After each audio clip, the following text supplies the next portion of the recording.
Welcome back to Folk Figures, where today I'm going to be unboxing some vintage Jurassic Park figures made by Kenner. Welcome to Jurassic Park. So no need to panic if you think I'm going to be cracking open Ellie Sattler from our UK Graders grading case.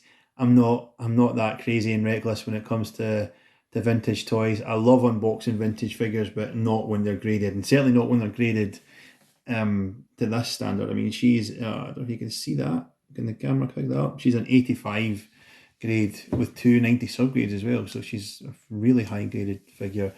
But she is a catalyst for this video in many ways because I picked her up recently.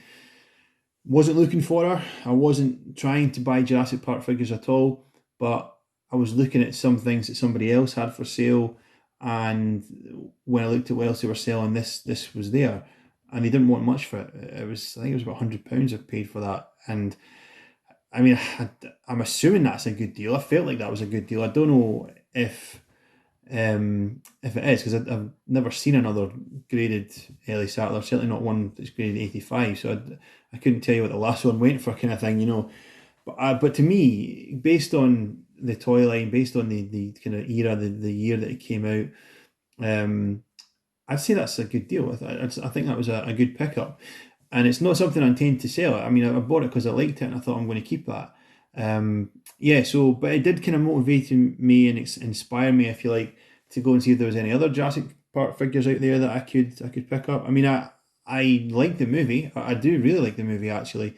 All the Jurassic Park movies, I'm a fan of those. And when the original came out, I mean, I was in primary school. It was a massive thing culturally at the time. Everyone was talking about the dinosaur movie, and did you see those dinosaurs? So Jurassic Park is significant to me in my childhood and my memories of childhood as well. But this toy line, it definitely one that I had some. I remember them being in the shops, and I remember playing with these figures. But again, it was never my bread and butter. You know, WWF, Hasbro's, and Playmates Ninja Turtles, that was my bread and butter. But I definitely remember these figures, and I also actually remember buying one of them. And I'll maybe come on to that as I unbox the guy I'm going to unbox, because there's a bit of a story there with that one. But yeah, so that's why I went out looking for Jurassic Park figures, is because I picked up Ellie. I was really pleased to get her, you know, really happy with the deal I got, really happy with the figure when it arrived. So I thought I'll go out looking for some others, see how obtainable the rest of the Jurassic Park line are. And I suppose the answer to that is not very. So I do have one of the other Series 1 figures here. This is Alan Grant. So, as I say, he's a Series 1 figure, just like Ellie. They both were in the original wave that came out in 1993. So, as you can tell, this figure is kind of banged up. The card's all creased. Actually, the hook on the card is ripped off. So, no real value to a mint on card figure collector. But that said, the bubble's quite nice. You know, it's all fully sealed, no cracks or splits or anything. A couple of small dents, but nothing major that you think is going to impact on the figure. But yeah, I'm pretty happy. It looks like it's in good condition, the figure itself. But yeah, so as I kind of touched on earlier, I may have had a couple, but I definitely had Tim. I had Tim Murphy, and I remember buying him. And the reason I remember buying him is because I went into, well, this is going back a while. It was actually the cooperative. They had a like department store, I suppose. It's attached to the supermarket. My gran used to always call it the Copy Emporium. I don't know what it's actually called. Department store section, I suppose. But there was toys there. So I would go in there when my mum or my gran was shopping, and look at the toys. And I was going to buy. I had money. I had pocket money. I was going to buy a Jurassic Park figure because they just came out, and I'd seen them when I wanted to get them. I wanted to get Alan. So this is Alan Grant. If you've seen the movie, I know it's a bit of an ensemble cast, but he's more or less the main character. He is the lead of the movie, I suppose. So I was going to buy Alan, but the reason I didn't is because Alan. They all come with a hatchling dinosaur. It's called, like a baby dinosaur. And Alan comes with a pteranodon. So as it says up there, is pteranodon hatchling. And I had an issue with that as a kid because there were no pteranodons, there were no pterodactyls, there were no flying dinosaurs in the first Jurassic Park movie. They may have mentioned them, they may have been on the kind of list of species that they were trying to clone or whatever, but you didn't see any on screen in that first Jurassic Park movie.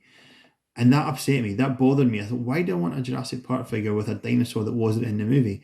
So for that reason and that reason only, I bought Tim instead because Tim comes with, is that a Brachiosaurus? The one with the long neck, and they definitely were in the movie. That's the dinosaur that sneezed on his sister Lex when they were stuck up in the tree. So that for me was more relevant. You know, I wanted that toy because I could relate it back, even though you never saw baby versions. They all come with baby versions, and you never saw a baby version in the movie, really. I think, or apart from the one that was hatching out the egg in the lab, but so you didn't see any of these kind of juvenile dinosaurs running about. But because that dinosaur was in the movie, that for me was the one that I wanted to buy, and not Alan Grant because he came with a pteranodon that wasn't in the movie. So that for me was the deciding factor. Even though it was Alan that I wanted the Alan Grant figure because he's the main guy, I suppose, in the movie. So I may have had a couple of others, but I'm not entirely. I definitely remember having Tim though for that reason, but I may have had one or two others. I'm not entirely sure because looking back, I remember them being about. But I don't remember if they were mine, if they were my friends. But I definitely have a strong memory of that day picking up Alan and putting him back on the peg because I wanted a dinosaur that was actually in the movie. And while we're talking about the movie to figure transition, this is one of the most controversial. This figure here, one of the most controversial movie action figures because this is Dennis Nedry. Who is the character who's the kind of computer hacker character in Jurassic Park, the guy that's trying to sell out Jurassic Park essentially. He's trying to steal the embryos and sell them to another company, and he ends up getting eaten by a Dilophosaurus in his Jeep. His face gets covered in like sticky stuff, and then he ends up getting eaten by the Dilophosaurus. But if you've seen the movie, you'll know that the actor that plays him, I don't know, I'll need to look up what his name is, but he's in a few things. He's in Third Rock from the Sun. He's been in a few different things, but he's a huge, huge, big fat guy.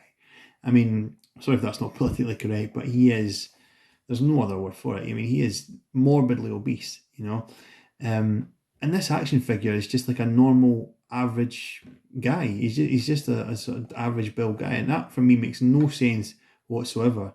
That would be the action figure representation. I mean, if you look at the guy next to Robert Muldoon, so that is actually not a bad representation of his character. He's the guy that kind of hunts the velociraptors. He's like a tracker guy, I suppose, in the movie. But if you look at them next to each other, they're more or less the same size in terms of like build and height and stuff and as action figures, whereas he is literally twice his size in the movie. So that for me is an issue. The other thing is the list of characters. So there's 5 characters here. You've got Tim, Alan, Ellie, Robert Muldoon, Dennis Nedry. I'm really surprised that Lex isn't in the movie. So there's 2 kids, there's Tim and Lex, brother and sister. I'm really surprised that Lex isn't in the movie, and isn't in the toy line, sorry, and Tim is. I don't understand why you would have one and not the other, because they were very much like a pairing, a partnership, if you like. They're brother and sister, but everything they went through together. So I don't know why Tim would make the toy line and Lex wouldn't. And the other thing is John Hammond, who's Richard Attenborough's character. He's like essentially, he's not the main character in the movie, but he's the guy that creates Jurassic Park. He's the guy that's behind it all. He has that sort of iconic walking stick with the amber on the end with the mosquito in it. So that's, for me, that's an accessory right away. There's something you could be marketing and selling straight away. So why he's not a figure in the figure line, I don't know.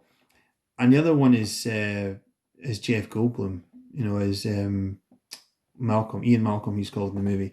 But Jeff Goldblum, he is a legendary character from the Jurassic Park franchise. And consider he did get figures, as we may see later on in this video, but he's not in the first wave, which is just a head scratcher for me. So there's those three, I think, trump definitely him, possibly even him, in terms of like what they mean to the movie, the plot of the movie in Jurassic Park. So I can't understand why those three characters wouldn't have made the first wave of toys, but he did, and even he did. So it's a strange one. But anyway, getting off track. Let's turn them round. So yeah, these figures made by Kenner. They all come with a dinosaur hatchling. Obviously, as I've said, Alan's got his pteranodon, and he's got some crazy accessory, I think, that's based around catching the pteranodon. It's like a net that shoots up and catches it. But they also come with a collector's card, a movie fan collector's card, which is an interesting touch. But yeah, anyway, let's crack on.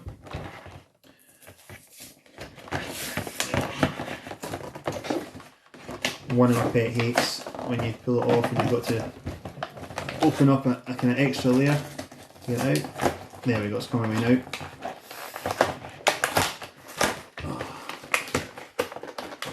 So if you take the card out first, the card was a bit that didn't really want to come out. Here we go. So there's a movie collector's card you get. I mean, again, that's not Sam Neill. That looks nothing like Sam Neill. Yeah, so it's just like a little info card, I suppose. Oh no, so the info is about his hatchlings. It's about the pteranodon. So yeah, wingspan, weight, diet, period, late Cretaceous, yeah, range North America. Yeah, so it's really just information about the little dinosaur.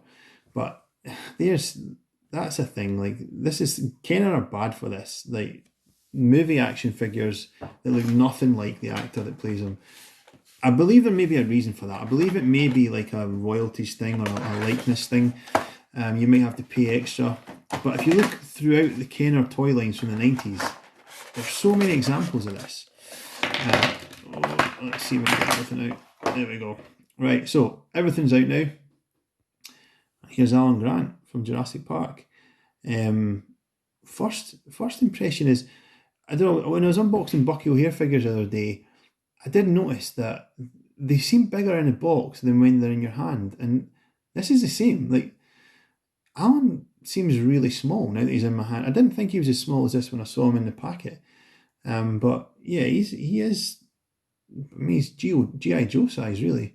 He's quite small, but I do like it. I mean, it's a basic action figure. It only has 1, 2, 3, 4, 5. Is it waist move? No, it's just 5 points of articulation. So legs and arms move at the hips and shoulders, and his head moves slightly. Doesn't move all the way down because it looks like the collar of his shirt is kind of blocking that. But I like his hat, and that is movie accurate. That is screen accurate. The character wore that type of Stetson hat. So yeah, really really good figure, actually. Quite like him. You know, he kind of reminds me, just when you look at the bottom half there, a bit like a Ghostbuster. You know, the original Kenner Ghostbusters. Similar sculpt and stuff. Just with the boots and the trousers and knee pads. But yeah, he's a decent looking figure. But he obviously comes with this crazy looking accessory. So I'm going to have to get the card to see what you're meant to do with this exactly. Here we go. So it doesn't really have much in the way of instructions. Just attach backpack to figure using the straps, and the pegs, then net bars into the backpack. So let's see. He has to put his backpack on like a normal backpack, I'm guessing. Yeah, so that goes, his arms go up. Try and do this in front of camera so you can see what I'm doing. Yeah, so there's his arms go up, and then his straps goes over, and I don't know where those go. Where do those go? Right, okay, give me a second. I'm going to fast forward this a bit. Wow, that was so much more complicated than it has to be. So basically, now I've got his backpack on. That was insanely complicated trying to get that backpack on. But I mean, I've tried this once. I don't think it's not gonna be the thing that you want to do more than once. So he's got this net that's kind of like hooked onto his backpack, and it's like a launcher net, I suppose. But the problem is, if you stand them up straight, you can see I've got him kind of bent over here. You stand them up straight, the net just falls off. It falls off his backpack. So it's not there to launch. But if you have them bent over like this and it can stay on the backpack, then all you do is you press the button at the bottom of his backpack and it launches the net into the sky to, in theory, catch the hatchling pteranodon. So here you go. Like that. But as I say, if you straighten him up again, if you leave him, if you put it on his back and sort of leave him stand there, it just falls off. It's not the kind of thing that can stay on. Now, I'm guessing that this bit at the side is so you can kind of tuck it in and he can walk around with it when he's not using it. And then you just put it on the launcher when you want to launch it. But even so, that's, to me, that's just silly. I mean, the other thing is, when did he ever have this in the movie? He wasn't wearing anything as crazy as this in the movie. And and if he was going to try and catch the pteranodon with it, then if you're playing with this yourself, you need to be sort of holding the dinosaur. If I can get him to stand up, he's going to have to lean forward to stand up. There you go. You'd have to be like holding the dinosaur with one hand, flying around, and then holding the arm with the other hand and try and sort of shoot that accurately, which is really difficult to control. Just to try and get it into the net, which, let's face it, it's not going to happen either way. But yeah, so that's what it comes with. It also comes with this, which is like a little canister, I think. I don't think it does it. He might hold it, but other than that, it doesn't go anywhere. It doesn't attach his backpack or anything. I think this is just like maybe like a little cryogenic canister or something to tie in with the theme of the movie. But yeah, so that's what it comes with. And to be honest with you, I mean, this backpack was insanely difficult to get on. You had to feed these little bits through the back, and it's really tight to get them through that gap either side of the trigger. So it was tough to get it on. But to be honest, you'd maybe do that once you first got it to see what it's meant to do. But then you'd be taking this backpack off, and you would probably never use it again. I don't think. I don't think you would go through the rigmarole of putting it back on him every time and then try to load up that net every time. That would get dumped well and truly in the toy box with the rest of the accessories, never to see the light of day. And he would just come out like this, I think, to play with the dinosaurs.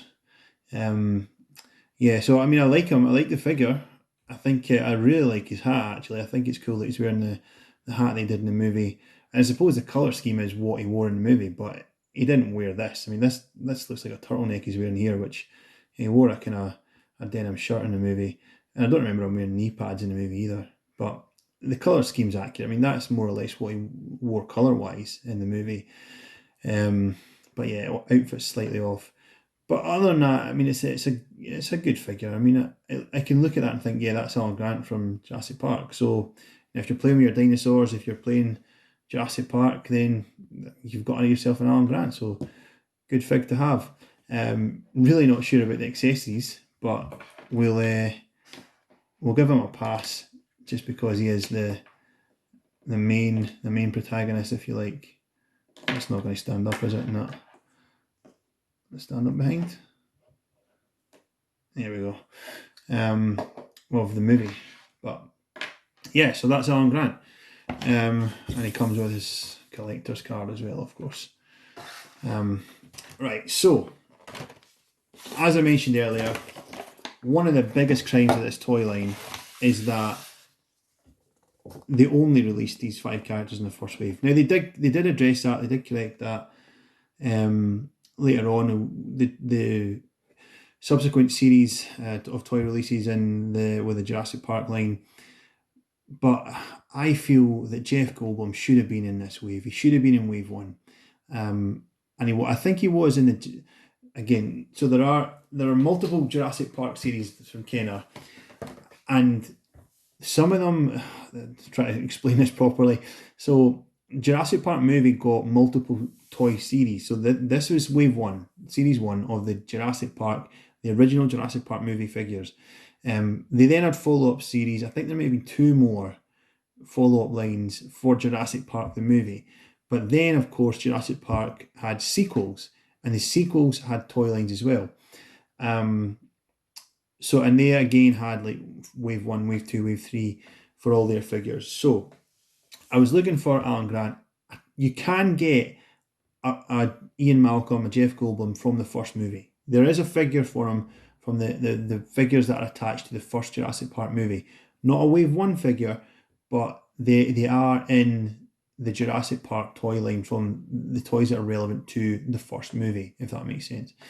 But those are, again, those are the kind of more desirable ones, the harder ones to get. So it was a bit tougher to track down an Ian Malcolm from the first series. But I did get Jeff Goldblum from Jurassic Park 2. So this is a Lost World Ian Malcolm. So this is the second Jurassic Park movie. And again, I touched on it earlier about the likeness of these figures based on the movie counterparts. I mean, facially, this one's not too bad. I mean, it does look a bit like Jeff Goldblum. He's wearing shades, which obviously helps when you're trying to make it look like somebody that you maybe don't have the rights for. So it's not, facially, it's not too bad. But as you can tell, this isn't just a figure. This is a sort of a vehicle figure 2-pack, if you like. This is Jeff Goldblum with a glider. When did he have a glider in the second? He's never had, not in the first movie, not in the second movie, did he have a glider. But no, he's got a glider here. And he's wearing some mental, crazy outfit because he's meant to be on a glider. So he's wearing some stupid outfit that's got really silly, I don't know what you would, a harness pack attached to it. But yeah, if I had trouble getting Alan Grant's accessories out and strapped on, I'm definitely going to have trouble with this. So we stop it here and I'll come back when I've got him unboxed. So here's just a little look at him out of the box. He's obviously, as I said, he's wearing this crazy harness thing. And he's wearing like some mental biker gloves that have got the backs missing out of it. I don't know what that's meant to be. Like driving gloves or something. Again, when did he ever stuff like that in the movie? But yeah, I'm going to crack this glider open, have a look at that, then come back to you. And here he is. Here's Jeff Goldblum's Ian Malcolm. So I've got to say, first of all, that was actually easier. That was easier getting that built, his glider. It just kind of popped out of the box, really. The wings sort of tuck away. There you go, like that. It was just tucked in, it just popped out. And it's fairly obvious what you do. You just clip him in to this bit here, around his waist. And then he holds onto the little handlebar bit. It's got a little, so it's like a cannon, if you like, at the top that shoots a little projectile, smash off the camera like that. Yeah, I mean, that's pretty decent actually. It was a lot easier than Alan Grant's backpack. He doesn't really want to hold. It's like his hands want to go out wider than the actual handlebar is for this glider, so he doesn't really want to hold that. But other than that, it's pretty decent. It's the same figure mold. I mean, it's got the same points of articulation, everything. You know, it's only got the legs, the arms, and the neck that move. And he's wearing, you know, I'm taking exception to his suit because he's got all this blue and green strapping all over him, which is obviously meant to be his harness for his glider. But you know, he's wearing black underneath that. So I suppose if I can take him out of his glider harness, so I suppose that is what he would in both movies that he was in. You know, he did dress mainly in black. So I suppose that's not a bad representation. I mean, it does look a bit like Jeff Goldblum, I suppose, just wearing a glider harness and a glider that he's never had in any movie, any Jurassic Park movie that he's ever been in. So yeah, I'm not too unhappy with that. I mean, I picked that up like for next to nothing, and just almost because I'd given up trying to get one of the other Jeff Goldblums, one of the other Ian Malcolms, and I saw that one and thought, well, it's ridiculous. Comes with a glider, that's crazy. But you know, I'll buy it just for the sake of having the figure. But it's actually not a bad when I see it like that, it's not a bad representation of Jeff Goldblum in Jurassic Park. So yeah, not completely upset with that or anything. The glider, I mean, that's just silly. You know, giving figures accessories and vehicles and things that have no relevance to the movie. I don't see. I mean, obviously just a marketing thing. I'd assume that there was in the Lost World toy line there was a version of Ian Malcolm that come without a glider.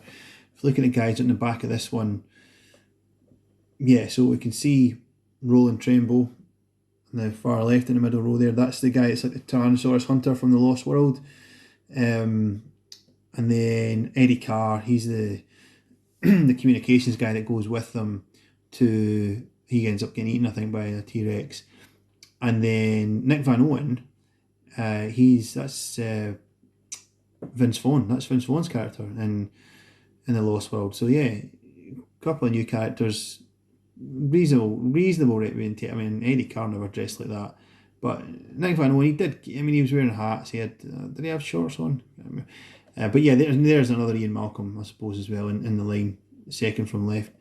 And again, they all come with their sort of dinosaur hatchlings from this movie line as well. But I mean, the glider, that's just a money grab, I suppose. Essentially, just repackaging the same figure. But it served the purpose because it allowed me to get myself a Jeff Goldblum for my loose Jurassic Park figure collection.